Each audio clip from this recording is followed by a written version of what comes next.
他現在已經被打下來，他就会再被打下来。美軍就要想說，是不是不能再派 MQ9去？我要派別的飛機去。你知道 MQ9一架多少錢嗎？3000萬美金。阿拉坎曼吉這種低空防空飛彈，一枚30萬美金而已。它就是取其輕跟小，以及機動部署，配合光電設備，所以說它能夠埋伏於山谷或是地形的這個崎嶇點，它可以直接就瞄準了。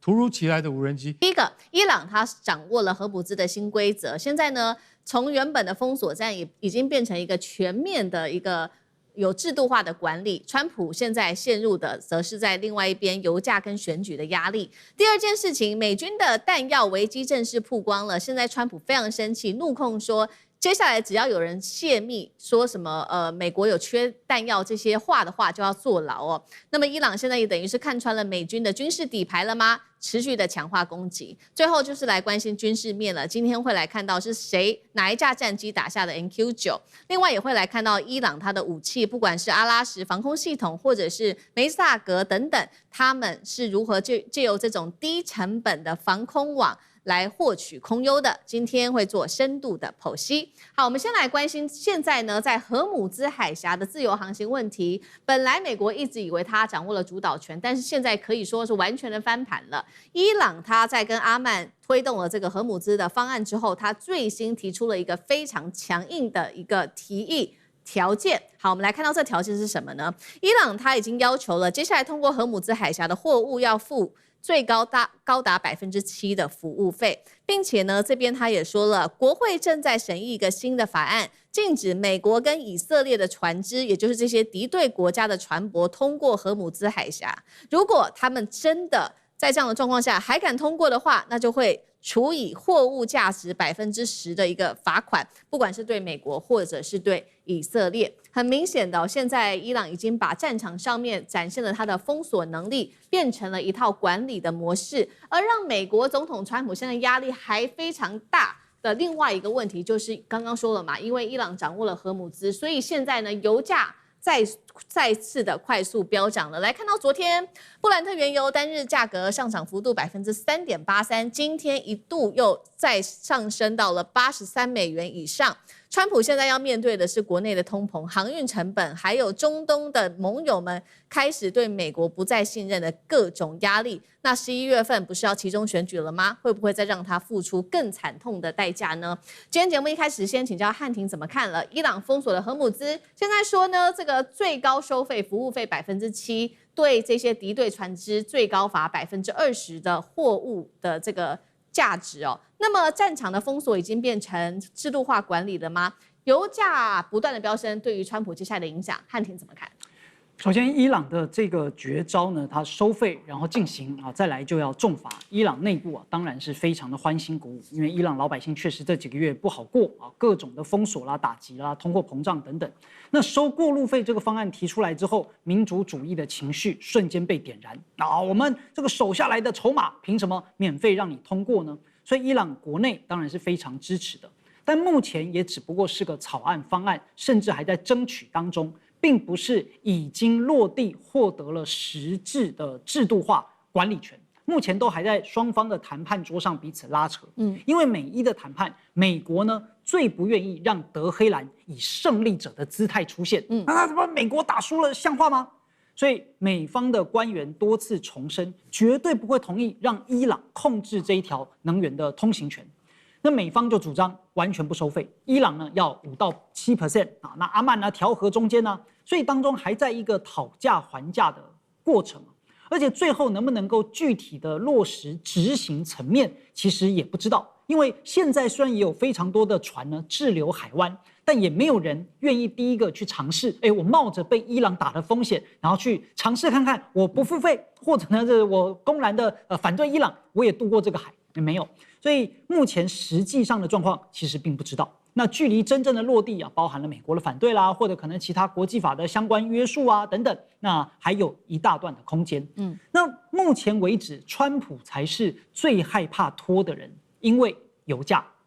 回顧過去幾個月來的油價走勢，在戰爭之前2月27號，大約呢一桶是67到70美元上下。到了戰爭衝突高峰4月的時候，是布蘭特一度逼近到了$120。現在呢，雖然稍微下跌回穩了，可是呢，回落到$80上下，也距離戰爭之前60-70還差着一大截。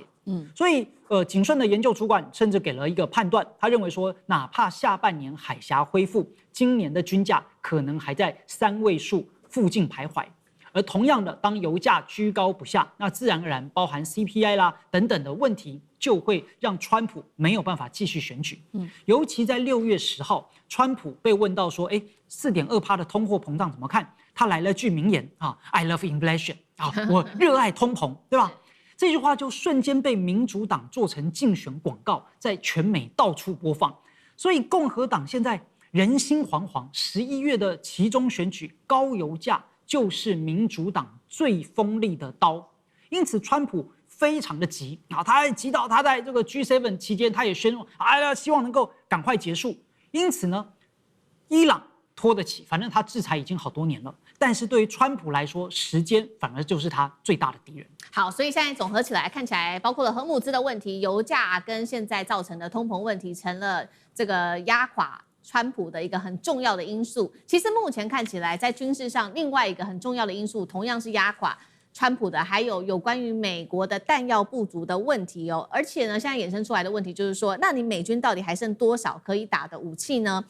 美國媒體特別做了披露，在這一場美伊戰事當中，美國方面大量消耗了遠程精準打擊武器跟它的防空攔截彈。好，我們先來看到有關於遠程武器到底消耗了哪一些呢？包括了2款這種陸基的長程精準飛彈 ATACMS 跟 PRSM。再來，我們剛剛講的攔截彈的部分是可以看到，包括了愛國者已經見底了，而且薩德一口氣已經暴減了80%的一個量哦。那川普也很緊張，他趕快否認說沒有，我們美國呢沒有這個彈藥庫存的問題哦，還有非常多的武器，而且呢我們的軍工企業正在快速的生產當中。那另一方面也很吊詭的是，他同一天也又承認了說有一些武器，對啦，確實正在減少當中。好，有一件事情比較誇張的事情是，川普呢最新他要把洩露軍火資訊的這一些人視為叛國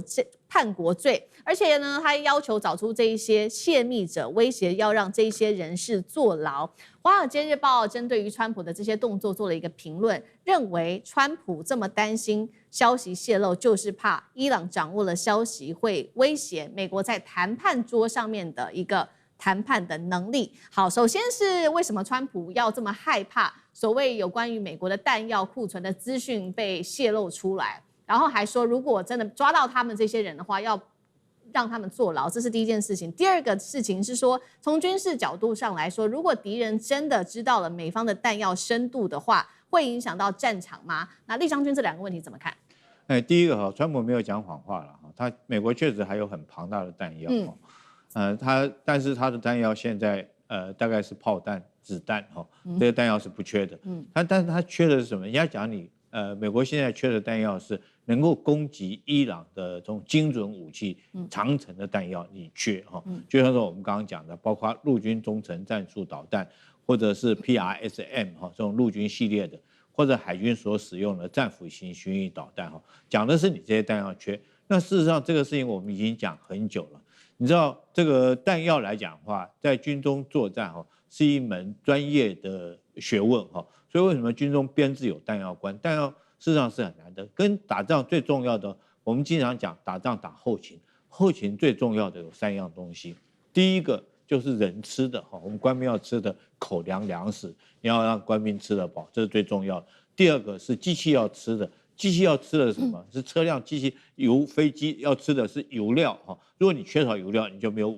有攻擊能力。第3個來講，最重要就是彈藥，敵人要吃的是彈藥。大概我們通常講後勤，主要是針對這3個。這3個還有一個共同的特性，就是噸重性很重，都是很重的。不管是尤其是彈藥，更是這個重量和更是重。你運輸來講，有很龐大的運輸能量。除了這3個以外，其他的附屬的後勤設施，包括到零附件包括到醫療的設施啊，包括到被服類，那都比較次要。就是你如果缺少一點，還可以忍耐一下。但是這3種彈藥，3種後勤主要的彈藥糧食跟這個油料，如果沒有的話，這場仗就打不下去。對，所以這就是為什麼川普現在這麼急，要將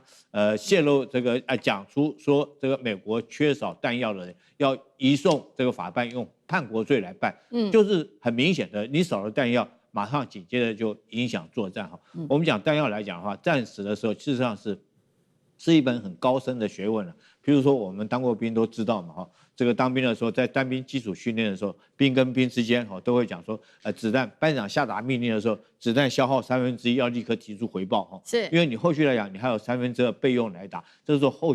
後面的彈藥兵就要將彈藥補充上來。那營連級以上，我們講的是基本攜行量。你今天你是攻擊部队啊，給你有多少輛車子，你可以帶多少炮彈，多少車子，都是預定好的。那如果說是你是主攻部隊，我就給你多的補充量哈。那如果說我們通常在攻擊的時候，如果說是這個彈藥缺少的時候怎麼辦？彈药缺少很可能就是，譬如說是路線運不上來，所以我們看到俄烏戰爭不斷的在打敵人的對方相互攻擊對方的後勤的轉運的樞紐，包括橋樑，包括道路，包括鐵路哈，也同時攻擊它的後勤設施，就是斷了你彈藥的來源。當你彈藥不夠，你就要收縮戰線嘛。我就是像從前面往後退嘛，不然你留在原地来講的話，敵人如果彈藥充足，就當然就會對你發起攻勢，會造成你更大的傷亡。所以彈藥不足的狀況之下，或彈藥供應成問題的時候，我們通常戰術作為，你就必須要向後採取戰略退卻，然後保存有生戰力哈。那現在美軍很明顯的，我們現在看到，不管是它的這種陸基型的這個攻勢的武器啊，包括到中程戰術導彈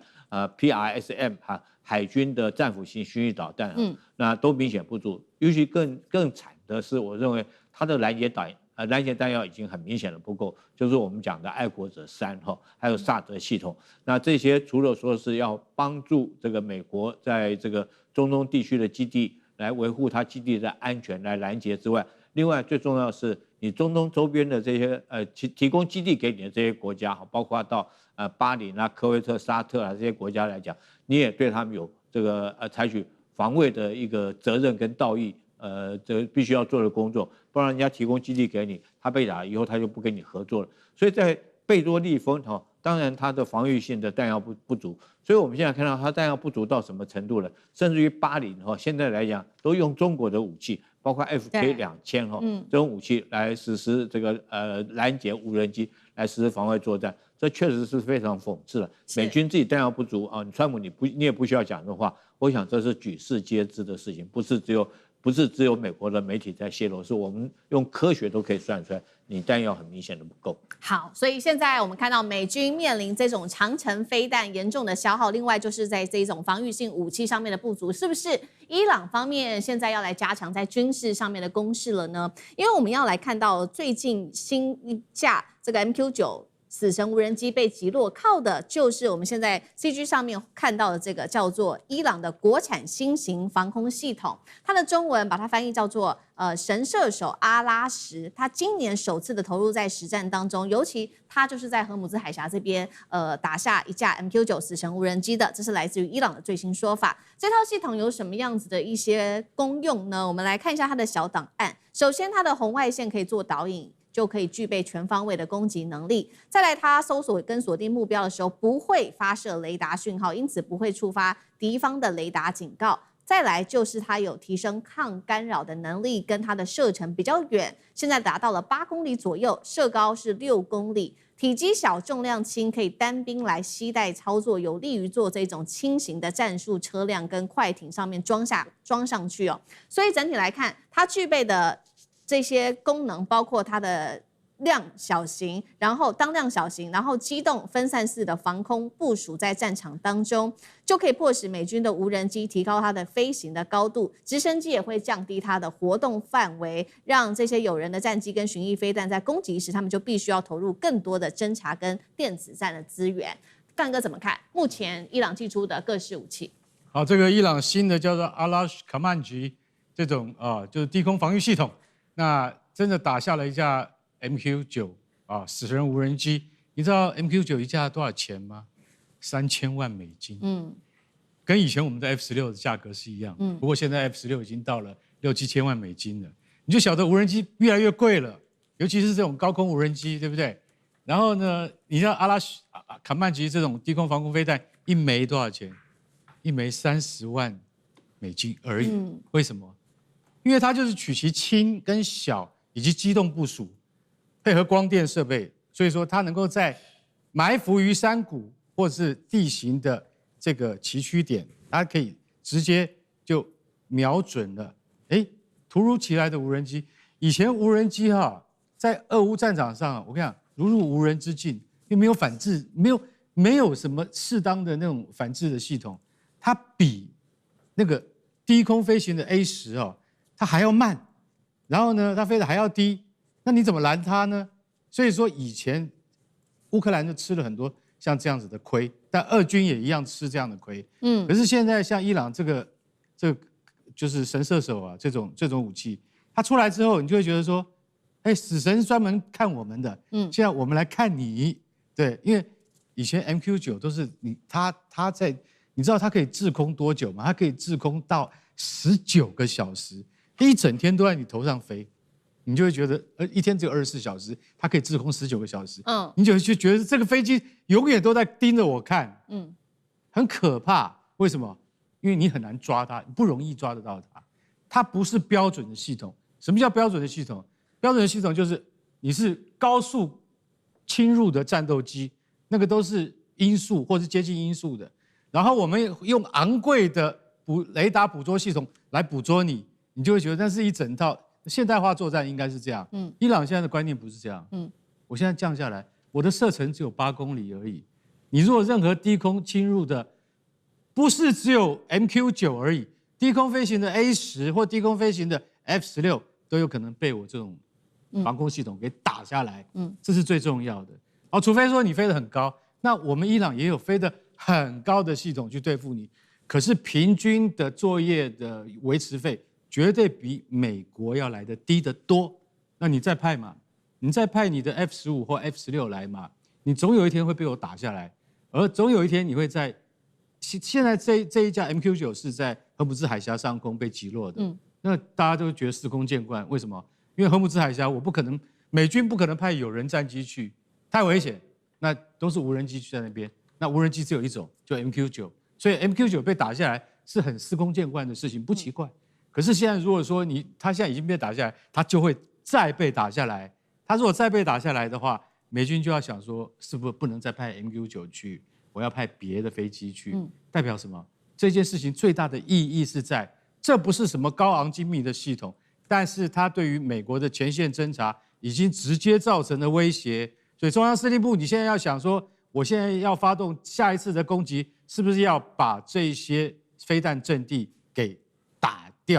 打光，我們的無人機或我們的低空戰機才能夠保持我們的有生力量。所以這件事情就變成他們美國軍方一個很頭痛的問題了。川普喊話了，他下周再繼續打下去的話，會炸伊朗的電廠、橋樑，現在都已經到這些民用的設施了。伊朗反嗆，他要讓整個中東的基礎設施跟着一起賠賬，美伊衝突進入了全面毀滅戰嗎？第二件事情，伊朗的納斯爾2號連續的10波攻擊，專門打擊的目標非常的清晰，當中包括了美軍的雷達系統、燃料跟指揮節點。美軍的軍費現在已經是燒到了1000億美元了。這場戰爭到底是誰在消耗誰呢？第三件事情，美軍宣稱他封鎖了荷姆茲，但是現在航運的公司是拒絕接受美軍的護航的。伊朗他現在看起來是靠着飛彈、無人機、海上威脅，已經完全突破美國的海上優勢了嗎？今天就這些議題，我們會一起來做關心。中東戰場可以說現在是來到最危險的時刻了。來自於美國中央司令部最新的證實，16日再度的發動對伊朗的第6波打擊，鎖定的目標包括在伊朗南部的沿海城市哦。它的目標是要削弱伊朗的軍力，並且持續在海上也做封鎖。這一次的封鎖，美軍迫使了3艘船試圖突破封鎖線的商船是全面的大轉向了。再來看到伊朗的國營媒體也正式的證實了，確實美軍針對他們的這個攻擊力道是非常強大的，包括去攻擊它的機場、火車站、橋梁都變成了一個目標，包括伊朗當地最大的一個港口也挨轟，2座靠近荷姆茲海峽的重要橋梁也被炸。造成2死4傷。這個時候，美國繼續的嗆聲，來看到官方怎麼說的。李威特補了一句：因為是伊朗的問題，他當初違反了承諾，所以遭到制裁。德黑蘭已經主動的求和了。真的嗎？德黑蘭有求和嗎？伊朗的外交部最新也直接回嗆，美國犯下多起戰爭罪，攻擊的是民用的設施，公然違反了聯合國的憲章。因此，革命衛隊立刻是展開新一波的攻擊行動。這一波的攻擊行動是納斯爾2號的第10波攻擊了。首先，我們剛剛收到的最新消息是，這個伊朗的革命衛隊宣稱的已經襲擊了在敘利亞當地的美國特種部隊指揮中心，摧毀了當地一套雷達系統，數架特種部隊所使用的直升機，造成大量的美國人員喪命。這是我们剛剛收到的最新消息。那除此之外，還包括了科威特的空軍基地也被襲擊，包括當地的預警雷達被摧毀。還有在巴林的這個基地，它當地的這個燃油站也被炸毀。7月份到現在已經有10波攻擊了，橫掃包括了在科威特、巴林、卡達到約旦等4國的美軍基地。伊朗現在專門打的3樣東西，包括了感測器、燃料設施跟指揮節點。川普說了，再打下去的話，下周繼續的轟炸，鎖定的是當地的發電站跟橋梁。那麼革命衛隊再回嗆說，美國真的敢這麼做，攻打基礎設施的話，接下來中東所有完好的基礎設施都變成伊朗的打擊目標，看起來是要把它整個波及到中東的盟友們去做攻擊。今天節目一開始，先請教酈將軍如何看這一波雙方所發出來的戰略訊號。川普他也喊話，下周會去炸電廠跟橋梁。伊朗說，你這麼做，我就會摧毀所有的在美軍在中東的建設。真的話，這一波攻擊會一路升級到底嗎？還是跟過去一樣，川普可能會 tackle？ 酈將軍怎麼看？首先这個伊朗的戰果，我這邊也跟各位觀眾報告一個最新的一個戰況哈。伊朗這一次來講的話，納斯爾2號現在最新的一個訊息是，這個美軍部署在伊拉克叫做庫爾德斯坦的這種埃爾比勒國際機場的愛國者3的導彈基地已經發生殉爆被打了。同時，在這個時間，美軍準備空襲的 F-35戰機也在波斯灣上空發出7700的代碼，7700代碼就是代表它要緊急迫降。所以美軍在這次這一波跟伊朗的戰爭，我們看出來它的戰果並不如他所預期的這麼好，甚至於很明顯的在這個在戰況上面很明顯吃了暗虧。所以我認為白宮發言人李威特他所講的話是謊言。這個現在來講，我不認為德黑蘭會主動求和，因為這場之後的這次的戰爭，很明顯的是伊朗主動求戰，那美國很明顯的是被迫應戰。那伊朗他會主動求戰，代表說他在戰前已經做好各項的作戰的計劃跟準備，他才發動這一波的攻擊。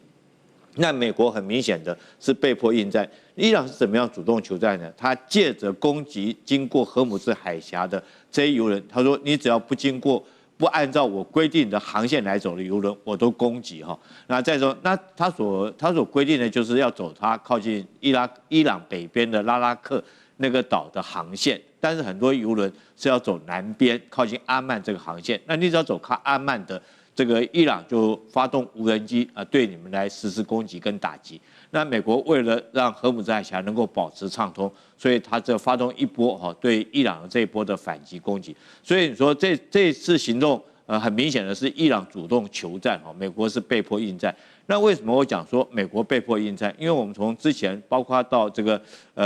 伊朗美伊雙方 MOU 簽了協議之後，我們看到美國在很多動作已經做了戰略退卻的動作，包括他將部署在中東地區的 B-52轟炸機這些這個還有在約旦基地的戰機都已經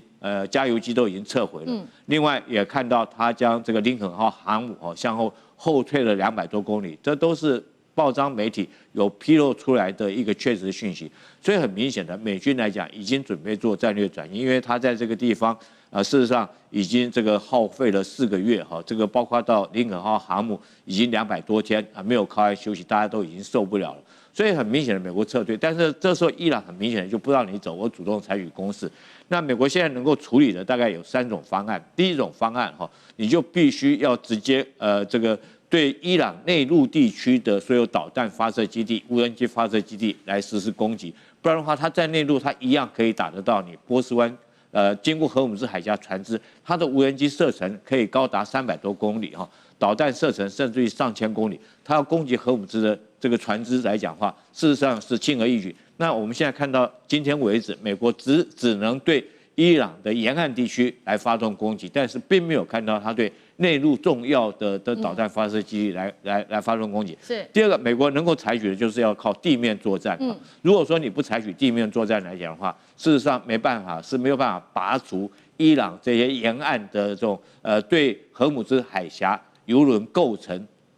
這個威脅的這些這個無人機或者是導彈的基地，或者是甚至於無人艇，你是沒辦法拔除的。那你就必須要控制荷姆茲沿海的這7個離島。我們昨天有講過，大不通、小不通和拉拉克這些島，你如果說沒辦法用地面控制來講的話，這些島一直都掌握在伊朗手上，它就隨時可以对通過荷姆茲的海峽來發動攻擊哈。那第3個，我覺得川普可能還有一個選擇就是回歸到談判桌上面來。跟伊朗來進行這個來繼續談判，但是如果說這是對美國來講是損害最少的，你繼續打下去，我們都知道美國現在馬上面臨的國內的選舉，馬上面臨選舉壓力，還有美國這次戰爭這個預算的膨脹哈，聽說將近花了上千億美金，那老百姓已經受不了，所以美國如果說願意跟伊朗談判來講的話，那當然會中了伊朗所望所求，那伊朗會對美國來講的話，在談判桌上面會要的更多，這也是川普到現在為止他進退兩難，他不要幹嘛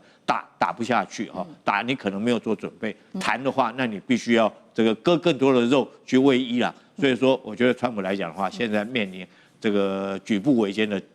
這個困境。好，所以這場戰事打到現在，從7月份這種大規模的攻擊，現在看起來整體來說，伊朗還是掌握目前的戰爭的主導權。那美國有一點是被迫應付，跟着打下去。那尤其我們也來看到細節，這次伊朗也是鎖定它的目標是非常的精準，它有鎖定它的目標，像是專打美軍基地的雷達啊、燃料設施、後勤節點、指揮中心。那這當中背後的戰略策略是什麼？再來就是剛剛我們收到的最新消息，說這個美軍在敘利亞當地的特種指揮中心也被摧毀哦，一套雷達系統跟數架的直升機等等，這對於美軍的傷害又有多大？那將軍怎麼看？那這一次伊朗大概2個目標，第一個他專門打美軍駐在中東地區的有生戰力，後勤就是有生戰力，因為大家彼此消耗戰，那消耗戰後勤第一啊，把這些不管是它的油庫，或者是燃料，或者是彈藥庫，或者後勤維修中心炸掉，這是有生戰力。後續的有生戰力，美國所能夠發揮就相對有限了。所以你注意看，這個就是它摧毀有生戰。第二個，關通系統，因為關通系統是預警的。那伊朗過來的是導彈打美國，伊朗過來的是無人機打美國基地，那它讓美國在這方面預警能力降低。那怎麼？我打你的關通系統，打你雷達站，讓這一方面呢沒有辦法能夠充分的能夠掌握預警，那你的整個的作戰的預警時間跟空間就很短暫。再來就是說，那這個關通系統也包括了作戰指揮中心，這個是指揮管制。那指揮管制包含纵向的指揮管制、橫向的指揮管制都會受影響。這樣美國所能夠發揮的統合戰力，就戰力值就會慢慢下降。所以伊朗它這個就是打了戰略考量是這個樣子。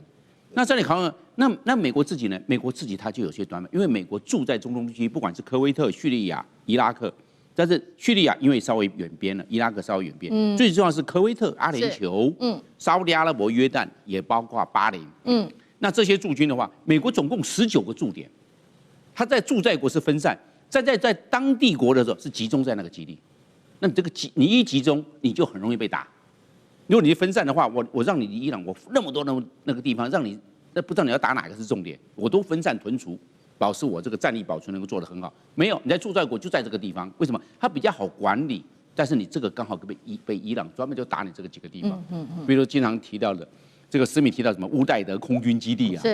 什麼在巴林的什麼第5艦隊指揮中心啊，就是這個樣子，因為你都在集中嘛。那這個其中剛好就被打。那美國有3個打法，第一個人數少，美國在中東的駐軍呢，常態保持5萬人，那有15000人在科威特，所以科威特是最多。你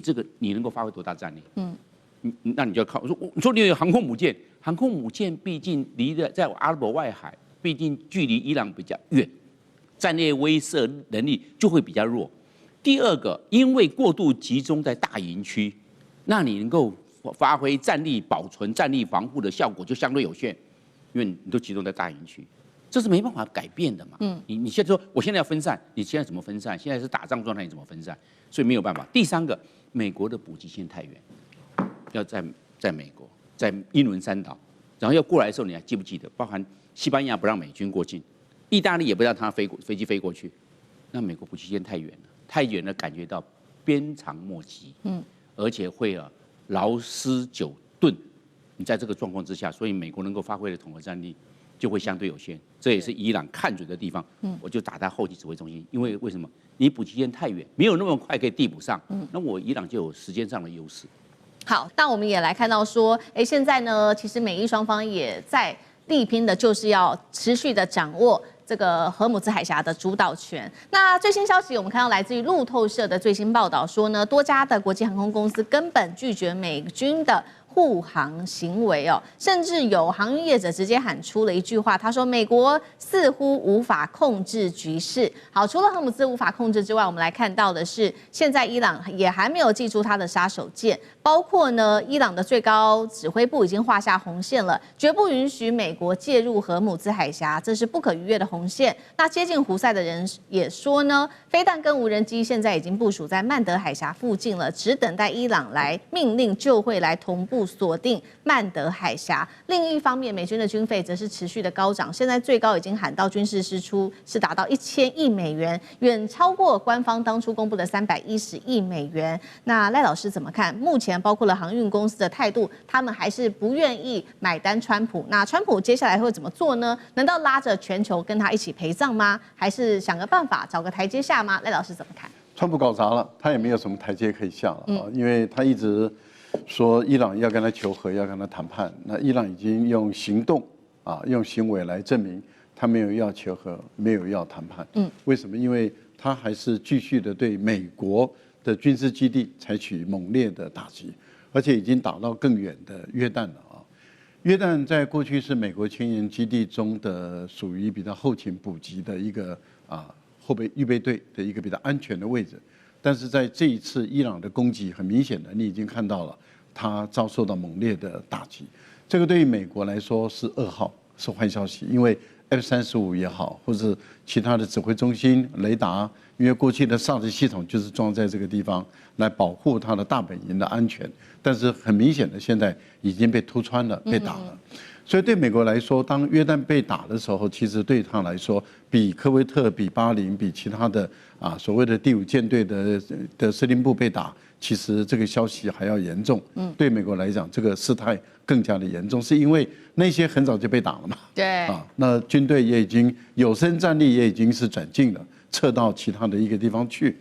可是問題就在於約旦呢，約旦相對來講過去是比較安全的，但是現在已經遭受到這個伊朗的攻擊。美國現在在研究的是伊朗是透過什麼途徑來對它進行攻擊。好，既然美國沒有辦法逼的這個伊朗求和，伊朗也沒有打算要求和，那雙方就僵持在這裡，那川普就搞砸了。所以現在還是需要第三方出來斡旋。可是問題就在於川普的沒有信用，那怎麼去斡旋呢？也就是說，你明明簽了 MOU 這個備忘錄，那怎麼你還開火呢？那你簽了 MOU， 你還開火，伊朗反擊，你又加碼，伊朗再加碼，所以整個過程中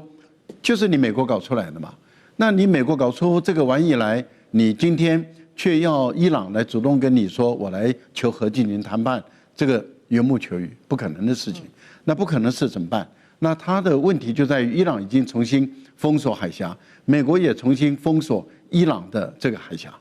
也就是說，美國是對於伊朗的船艦進行封鎖，可是伊朗是對荷爾木茲海峽進行封鎖，美國無法復航，這問題就在於美國無法保證100%的護航。那既然沒有辦法護航，哪一家商船願意冒這個風險？戰爭被打的這個風險，沒有人願意冒這個風險的話，那請問一下，這個海峽什麼時候能通？所以大家為什麼會擔憂國際油價又要開始飆漲起來？這是第一個問題。第二個問題就是，伊朗已經下了一個死命令，也就是一條紅線，如果它的能源設施被炸，那胡塞組織就要去封鎖曼德海峽。那胡塞組織有沒有能力封鎖曼德海峽？有。美國有沒有能力打通曼德海峽？沒有。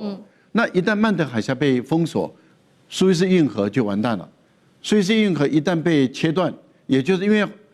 紅海被封，蘇伊士運河就沒有作用了。一旦沒有作用，那你歐洲的產品，尤其是南歐的意大利等、希臘的這些產品，你怎麼出來？你就只能夠從西班牙這邊出來繞一大圈。那這個對於埃及的經濟財政會產生影響，對於物流會產生影響，對於船運的運輸會產生影響。這些地緣政治產生的變化其實是很巨大的。問題就在於你川普有沒有能力解決？沒有，你只會搞砸事情，你根本沒有能力解決問題。第一個，美軍已經第13夜狂轟伊朗了，而且呢，這一次最新的消息是，他連他的 B-1B 的戰略轟炸機已經正式的下場了。但是呢，伊朗卻反手攻擊，包括了在美軍的基地，而且這一次不一樣的事情是，他獵殺的目標變成了這種高價值的軍事裝備。美軍火力全開，能夠打垮伊朗嗎？還是會陷入一場泥淖當中，成為長期的消耗戰呢？第二件事情來看到，我們剛剛特別提到的，伊朗反手打的是美軍最昂貴的裝備，當中有什麼呢？包括了防空雷達，還有戰機的機庫，一直到無人機，全面下手，打眼睛斷翅膀的攻勢，真的能打垮美軍防線，出現破口嗎？最後等一下來關心到的2條能源命脈，從荷姆茲海峽到紅海，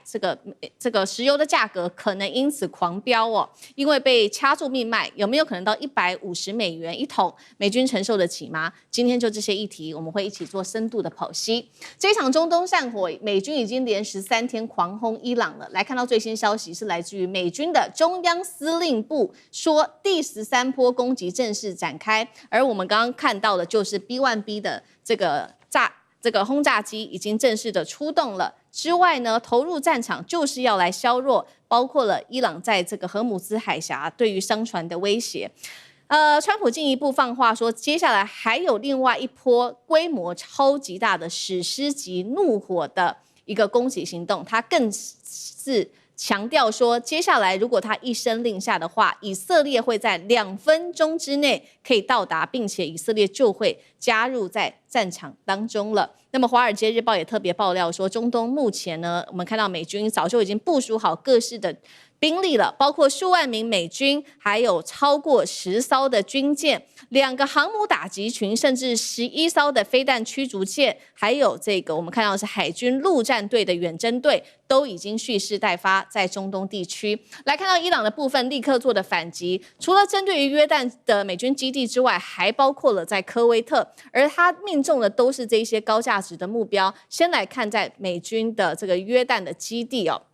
他打到的是包括他的薩德飛彈系統、愛國者飛彈、2架重型直升機 F-15，還有10架的 MQ-9死神無人機。伊朗還說營區內有多人傷亡。科威特的部分包括了擊中1座電信塔、無人機、路邊的這一些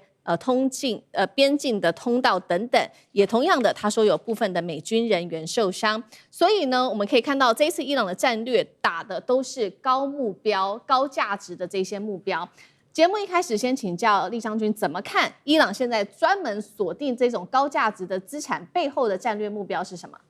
你知道作戰指揮官最重要一件事情，要了解他的作戰任務是什麼。所以我們來講的話，當一個指揮官，首先你要知道說是本身的任務，緊接着下來，你才能夠做你這個戰術目標的選擇。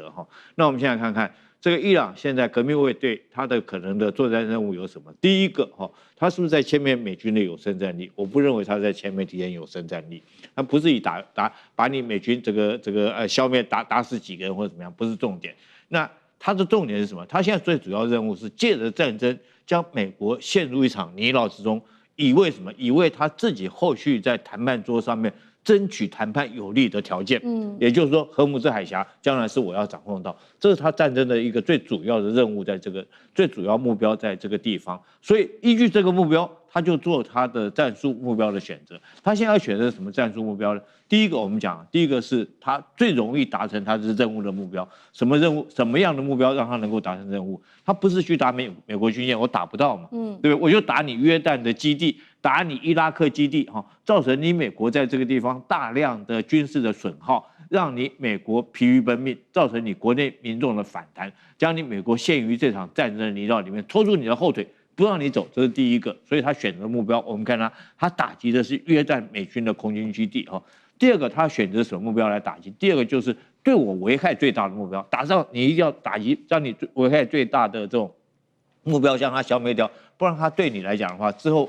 會對你造成最大的危害嘛。那我們看到現在來講，你看看回頭去看，你檢視伊朗革命衛隊打擊的這些，是不是都是他對他危害最大？因為伊朗現在很明顯，他最擔心的是什麼？是美軍對他空襲。如果美軍我們不管是 B1B 轟炸機，或者是像去年的5月重錘用 B2 轟炸機，然後或者是說跟以色列聯手起來用這個戰鬥轟炸機，對他重要的橋梁、變電所來，或者是這個實施斬首作戰。所以第一個他打他的空軍，那我自己又沒有空軍，所以我最先優先選擇什麼？一定是你防空雷達。所以你看到現在打他的是防空雷達，然後打他的是这個制空作戰的措施。制空作戰不一定要到空中開飛機去打仗，我叫你機庫打掉，我叫你跑道打掉，你就無法制空作戰。所以第三個，他有選擇的手段很明顯的，他用什麼方式來打？第一個遠程的，他用導彈來打；近一點的，如果說在無人機的射程之內，他用無人機來打。所以我從現在整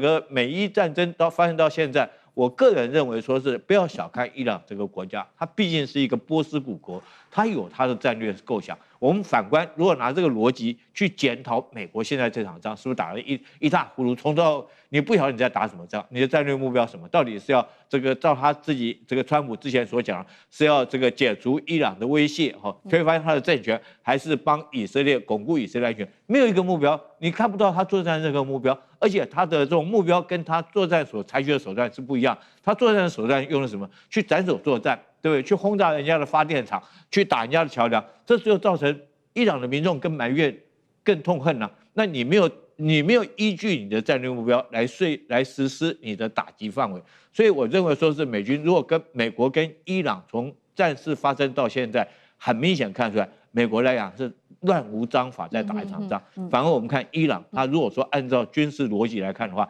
他有他的戰略目標，他有他的打擊手段，一步一步都按照他的作戰計劃來實施來遂行。好，所以看起來伊朗整體來說是比較有戰略這個節奏的。那現在看起來，那美軍的防空系統的部分呢，我們剛剛也特別提到了嘛，建立了超過這個幾十年的最強防空體系，難道現在真的是被打破了嗎？那幹哥怎麼看？好，那最昂貴的就是薩德系統。薩德是終端高空防禦系統。就美國所有的系統裡面，大家認為愛國者是最耳熟能詳，對不對？可是薩德是真真正正那個要接受彈道飛彈攻擊的考驗的。那所以說，愛國者還不一定他完全要能夠遂行這樣的任務，因為愛國者是中高空，薩德是真正的高空，連這種系統都被伊朗給打掉了。我那時候在看這個新聞的時候，我心裡在想，我們不是有很強大的電子反制系統以及預警系統嗎？美國人最標榜的就是我在你要打我之前可能1個禮拜之前我就已經知道你會用什麼地方，會用什麼方式來打我，所以他的E3空中預警系統在地面上被摧毀了，那就很驚人了。然後他的薩德系統在約旦部署的，你知道一套薩德系統要多少錢嗎？都上百億美金的，一枚薩德飛彈幾乎就要達到了500萬美金的，所以大家曉得，連這種系統你都能夠被摧毀掉，這幾十年來美國標榜的系統好像一夜之間出了問題，他也不能說它失效，那它到底它怎麼會有這麼精準的坐標？我就直接想到哪裡了？我就直接想到，又是我們中國提供的技術資源了，一定是中國。它可能有部分俄羅斯的系統，但是中國所提供的系統一定是後面最大的支撐力量，不然你不能那麼精確的。我剛剛講約旦那些被擊中的美國的薩德系統、愛國者防空陣地，那另外還有2個地方啊，這2個地方你就覺得很妙啦，它叫做費塞爾國王空軍基地，還有一個叫哈桑王子空軍基地，這2個基地我們可能一般人都沒有聽過，結果它精準命中，命中以後它擊毀了一個 F-15戰鬥機的維修廠，哎。你不是光打那個跑道，你要打到那個維修廠，那不容易。再來擊毀了8架 MQ-9死神無人機，這些東西加起來，我就覺得很疑惑，為什麼？因為這個叫精準打擊。依照現有的伊朗的彈道飛彈的精確度沒有那麼高，但你怎麼打得到？這就是我最懷疑的地方。所以現在已經不可同日而語了，跟以前不一樣了。那你現在接下來再打，川普現在雖然經過了眾議院啊否決，說你不可以隨便派兵，結果後來參議院就說，可以了，結果參議院否決了眾議院，你知道嗎？其實這些都是表面上的，這都是象徵意義。實際上，川普要做什麼，他用總統的命令還是可以做的。對。但是他現在發現，這個損失好像很嚴重啊，能不能夠再發動他所謂的要讓伊朗更痛的大規模打擊，我真的很懷疑。好，我們現在看到很多都是在空戰的部分哦，這個美伊雙方互轟。如果來看到，請這個苑老師幫我們看到海上的部分，其實現在我們要特別關注到的就是2條的海峽都被封鎖住，不管是我們先前提到的荷姆斯海峽或者是曼德海峽。我們先來看到現在最新的消息是《金融時報》的報道，2艘希臘的郵輪其實他們試圖要沿着阿曼的海岸通行，卻遭到伊朗的飛彈攻擊。這是美伊雙方停火之後第7次的第7艘船被攻擊的商船。那目前呢，伊朗到底放了多少的這一種小型的艦艇在荷姆茲呢？目前最新統計是創下紀錄85艘，所以整個海峽幾乎沒有人敢做通行了。美國退役的海軍他預估說，美軍接下來必須連續數週，而且每晚達到200次的空襲，之後還要有這個2到3艘的軍艦護航，才可能恢復商船在這邊運航的一個信心哦。再來就是另外一線紅海的部分，我們來看到伊朗，他把他的革命衛隊的高層，還有飛彈設施、無人機技術都送往也門去強化胡塞對這邊的影響力。而油價的部分，現在大家最擔心，因為已經破了$100大關一桶，有沒有可能站上$150？這是來自於專家的最新說法，也會影響到全球的能源命脈、油價的部分。那苑老師怎麼看？剛剛主持人所講的這些重點呢，牽涉到3點呢，非常重要，涉及到這場莫名其妙的戰爭。啊，這場戰爭從頭到尾的話呢，也語言不詳，毫無目的，打聽打啊 ，MOU 才剛簽的，我自己還花了一些腦筋記着14條，現在突然就馬上取消了啊！這個我跟你講，這真正莫名其妙。首先第一點呢，這個大家要了解啊，這個伊朗的話呢，對於這個荷姆茲海峽原來是自由通行，現在變成我主導。我知道，不管收不收費，反正服務費收定了。你要過阿曼海峽，那個阿曼那個地方的話呢，是過荷姆斯海峽。那你希臘船沿着阿曼過，照打不誤。這個訊號非常嚴重。是。然後第二個的話呢，所有的這個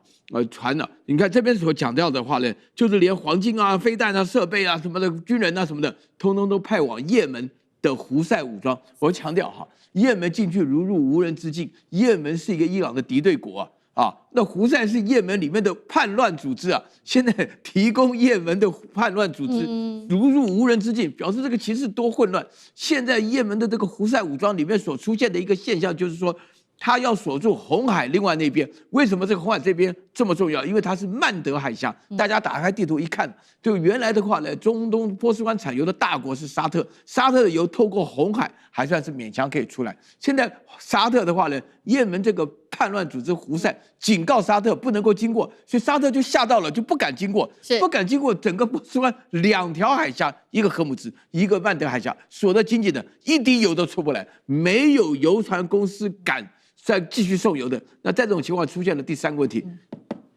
大家知道油價吧？現在已經估到多少？原來我跟那個我自己做私募基金講，他們估的油價就是180，那現在的話呢，你剛剛講說是可能150最高150，那個時候是想到那個 MOU 大概有點希望了，降到70、80不到啊。那現在一下子 double 了。那我問大家，世界的經濟哪裡受得了？我們講我們自己就好了嘛。講我們自己裡面涉及到了油氣，那這個還得了？那個台灣夏天的時候可以洗冷水澡，你到了冬天怎麼辦？那看樣子這場戰爭不會結束的。所以說這裡面整體，而且我覺得最嚴重的是，伊朗真的是卯足了勁，把他所有的反抗之父全部搞起來。最近聽說以色列殺了那個哈馬斯，殺了個半天，哈馬斯又起來捣亂了。對，好像還得了，都沒完沒了了。那這個中東沒完沒了以後，這個油怎麼辦呢？我跟你講哈，這個只有靠這個大陸是沒有問題，那靠俄羅斯的油嘛，所以這個情勢真的是非常非常麻煩，沒有人知道為什麼，也沒人知道下面要怎麼辦。